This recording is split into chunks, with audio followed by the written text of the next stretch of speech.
Coming to you from the lovely city of LaGrange, this is Panther Talk, your weekly dose of world news, trivia, and campus updates. I'm Aria Mabry, and here with me is Trip Floyd.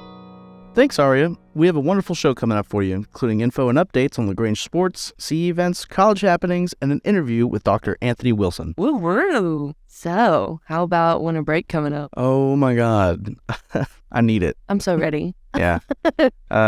What is it? Thursday, Friday, Saturday, Sunday? Yeah. Those 4 days? I'm going home. Too. I'm I haven't been going home since I got back. Oh, yeah. You said that last time. Yeah. You hadn't left since you I'm got back. so excited. Ready to see my fam jam and my dog. You said and you my didn't cats. live far. Where do you live?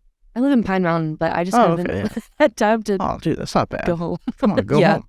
No, I live about an hour and a half away across the state in Henry County. Yeah. Shout out to my HCO fellas. Yeah, buddy. Midterms. Midterms. I forgot those Midterms. existed. Was that like next week Sometime for soon. most people? It's either like right before or right after the break. I know that. I just can't remember. I don't think it would be right before. I feel like it's probably going to be right after. Yeah. All that study time. I'm not too worried about it. I've run this race a few times. How about you? I'm not like worried. Yeah. It's midterm, so I'm like, I kind of, I don't know. Yeah. I didn't have like midterms or anything like this in high school. It was just like, 9 weeks exams at the end of the first 9 weeks of the semester. Oh, yeah. College is definitely a bit different than high school. Yeah. I kind of miss it, though. I don't. A lot more writing on college, I feel like. Here with us is Dr. Anthony Wilson. Dr. Wilson, how you doing? I'm doing great. I'm very happy to be here. I'm a fan of the show from way back. I was here from day one. Yeah. So Yeah, it's buddy. kind of a dream come true. Yeah. Let's start out. What is your official job title? What do you do? My official job title is Associate Professor of English and Writing and Publication Studies, and I'm the Program Chair of English Writing and Publication Studies. Okay. Wow. So what is WRPS? WRPS, well, it came about when we kind of assessed what we were doing in English, and we decided we need to make some conscious strides towards sort of modernizing our program. And it wasn't so much about changing what we do, because we do that all the time. It was about kind of representing what we do in such a way that it appeals to students and sort of frames accurately our focus on process. Yeah. That sounds kind of academic, but really the difference is we kind of moved from a model of saying, okay, here's the important stuff that you need to read because it's important. Though all of us on some level believe that, right? Yeah. To here's stuff that we think you need to read so that you can learn how to do this or write like this or write in this mode. So it's about, doing things with words more than about learning stuff and spitting it back at me. Uh-huh. I like that. Very academic, you're right. I'll try to cool out a little bit on academic stuff. You sound very smart right now. Well, thanks for once. Which is probably a good sign for a professor. Just a much more broad question. What did it take for you to get here to professorship? This is for all the students who are here eventually trying to get to their master's and PhDs so they can profess at colleges, because I know that's what I'm trying to do. Okay. Well, the field has changed a lot since, as young and vibrant as I am, since I was going through what you're going through. For me, this was always sort of the path that I was going to take, because both my parents were English professors, and it seemed like a really good life. And it is a really good life. So what it took was, in college, majoring in English, right? And then, doing what I could to position myself as best I could for a graduate fellowship, which I got at Vanderbilt. And then 5 years of grind in grad school, which culminated in a dissertation that ultimately got published. Then going on the market and luckily finding a job at LaGrange. Nice. Yeah. Wow. Fascinating. I love that. Yeah. That's very helpful information, because like I said before, that's exactly what I'm trying to do. So, yeah. Big challenges you face? Okay, besides the financial aspect of, college is expensive pretty much no matter what. Big challenges right now. If I were going on the market right now, I'd want to make sure that I was conscious of the state of the field, right? It's tough right now to get hired in humanities. It's tough right now because there are all sort of budget cuts and COVID hit schools hard. And so, a lot of times resources are going into pre-professional stuff. Where people are like, what can I do with this degree because it's costing me, everything I've got, and I need to, I think sometimes people don't recognize that English writing, that these are pre-professional kinds of things that you can go on and have a clear sort of job path afterwards. But be aware if you're trying to become a professor that it's going to be tight. There aren't going to be many positions. And like I say, there's nothing, but that the job market is going to be tough, and you want to make sure that you're as competitive as possible. Okay. Makes sense. Be competitive. Be outstanding. That's right. So hobbies, pastimes, interests? ? Hobbies. I have too many hobbies, Trifford. I like to Not my legal play name. guitar. Not your legal name? Okay. Sure. Yeah, I do that to people all the time. I like to play guitar. I like to cook. I love movies. I love dumb movies and smart movies. I love, all French musicals, like I showed you in writing publications. Writing about film. And I also love like John Wick and that kind of stuff. What other hobbies do I have that I'm willing to admit to? What hobbies do you have? Sometimes I'll play the occasional video game, which is a little bit not really embarrassing. Yeah. Not academic. What's like the latest? So we've talked before.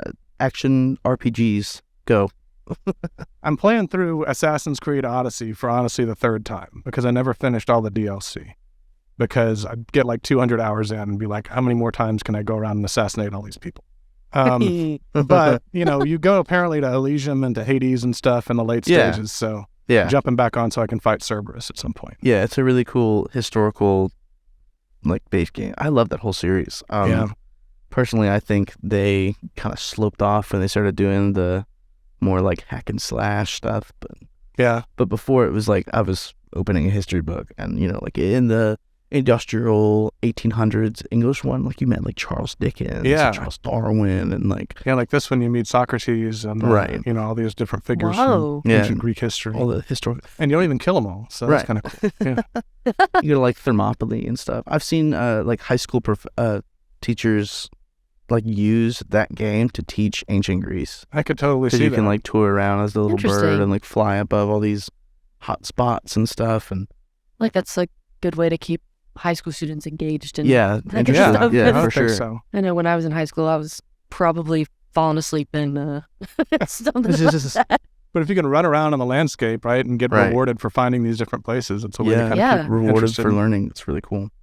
That's why I like those the 3D like virtual reality tours of like historical places. Yeah. Those are really cool. It's pretty fascinating. You can just drop yourself through Google Maps or whatever in the middle of, say, Paris and just walk around for a while, Yeah, there was a small period of time where I was homeschooled, and that was like everything was virtual tours in like my history classes. It was really cool.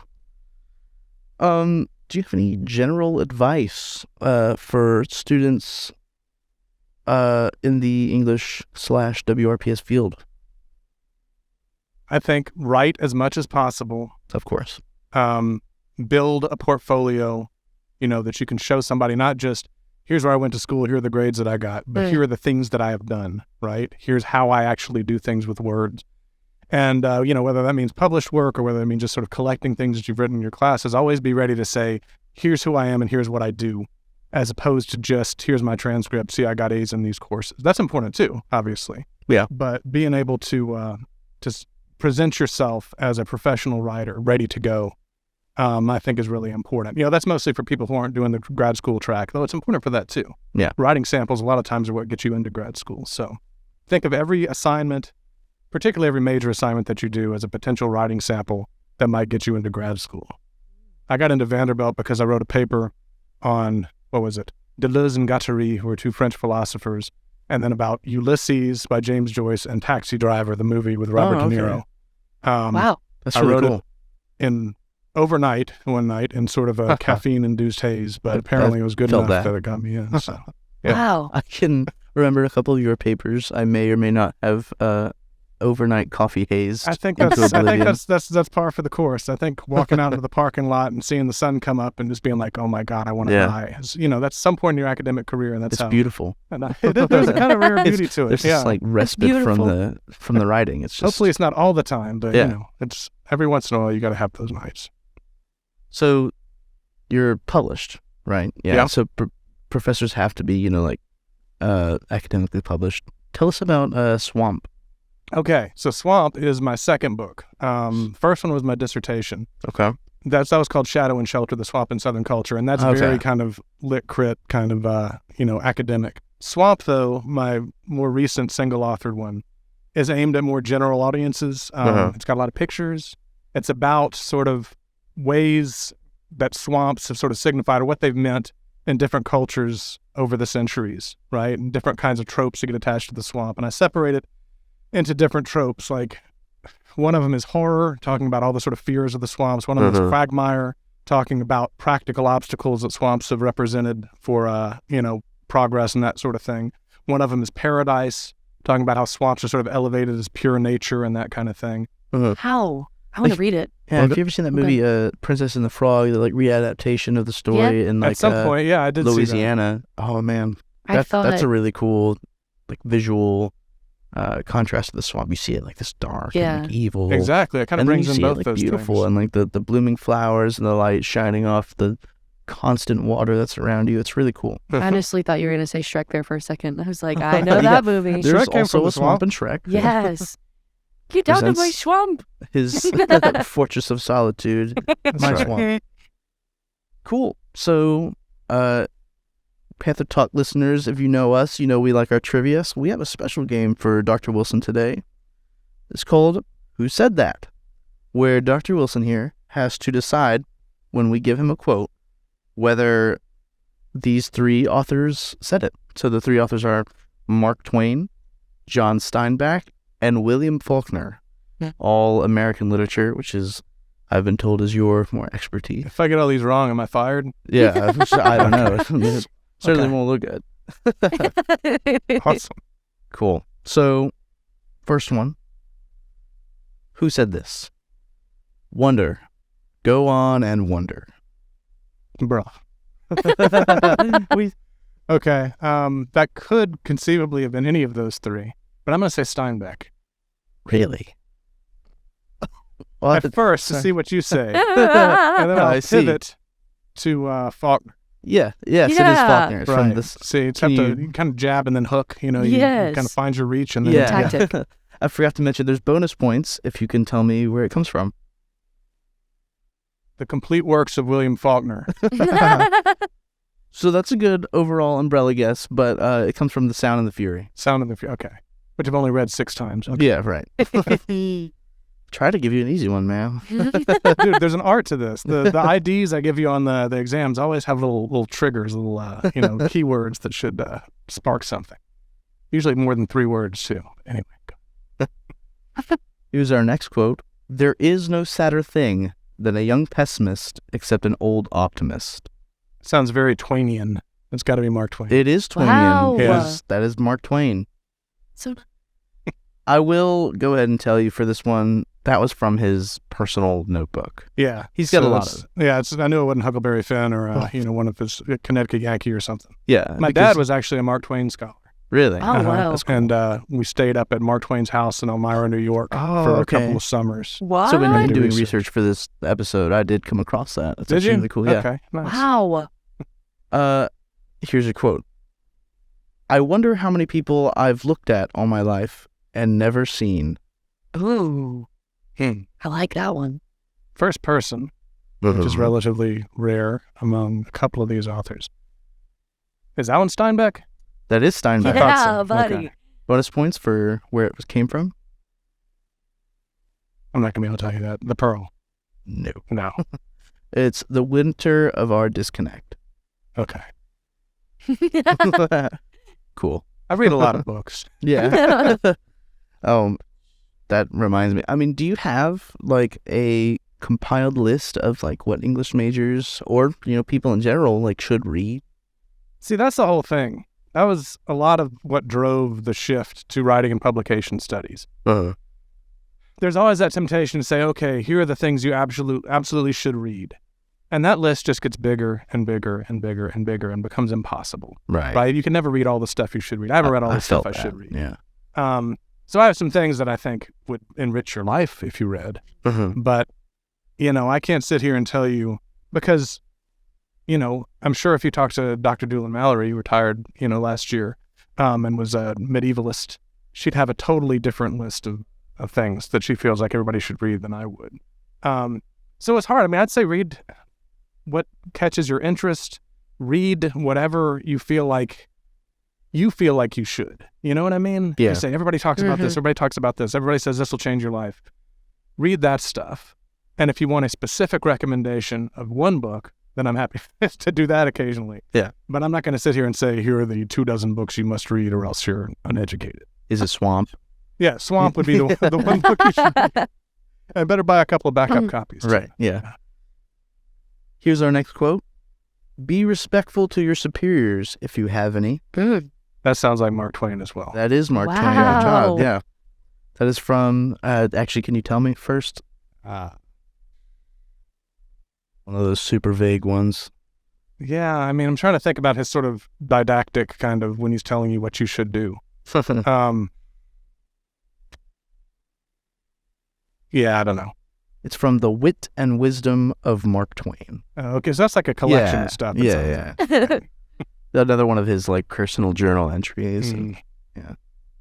He's sitting there like writing them and saying, somebody's going to think this is super deep later. I mean, isn't that weird that people would sort of sit there and just write? I mean, Ben Franklin did it too, right? Just write these things like, here are the ingredients of a good life, so go forth and do these things. They both had a sense of humor about it, which is important. But it is an interesting genre of just, here are my rules for life. Yeah. Next quote. Anything that just costs money is cheap. Anything that just costs money is cheap. That sounds like Steinbeck. That is Steinbeck. Wow. Yeah, that's very good. Good job. Wow. Yeah, and for this one, there was no attached source material. We couldn't find where that was from, but Okay, that's interesting. Yeah. Okay. I think it's another one of those pulled from somewhere most of the time. It's not just one of those like memes where they just throw a quote on his picture and we're like, just trust me, he said it. What's your source? I made it up. That's right. It's right here on his picture. All right, last one. My mother is a fish. Oh, come on. That is the Faulkner quote. Yeah. I could Of course, talk yeah. for 45 minutes. I won't, but I could talk for 45 minutes about what that quotation means. And that is, of course, from As I Lay Dying. Yes. And Wow. Mortimer Nice. says that in the middle of the novel. The whole chapter is just that sentence. My mother is. Nice. And if you Whoa. take my English 2207 class in the spring of next year, we'll read that novel. And you'll find all about why Vardaman's mother is a fish Nice. and Jules' mother is a horse. Sweet. So if that doesn't sell it on. My mom's just a neat lady. All right, Dr. Wilson. Well, it was very nice having you. Thank you for joining us on our show. All right. Well, I've Yes, enjoyed thank it. you so much. Thanks, Sean. All right, so now we're going to jump into the college tip of the week.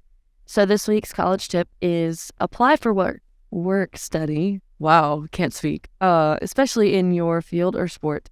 But remember, you can only do this if you applied for federal aid. So if you did your FAFSA, FAFSA, yeah. FAFSA, FAFSA. yeah. In Yeah. high school they always said FAFSA, and I was like, that's not right. But yeah, you can only We'll let it slide. do work study through federal aid and stuff, which is great. I'm a work study student and I'm a Yeah, student ambassador. Me too.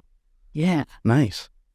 Update for sports from last week. Women's beach volleyball lost 0-5 4 times against Carson Newman, Huntington, St. Andrews, and Trent McConnell.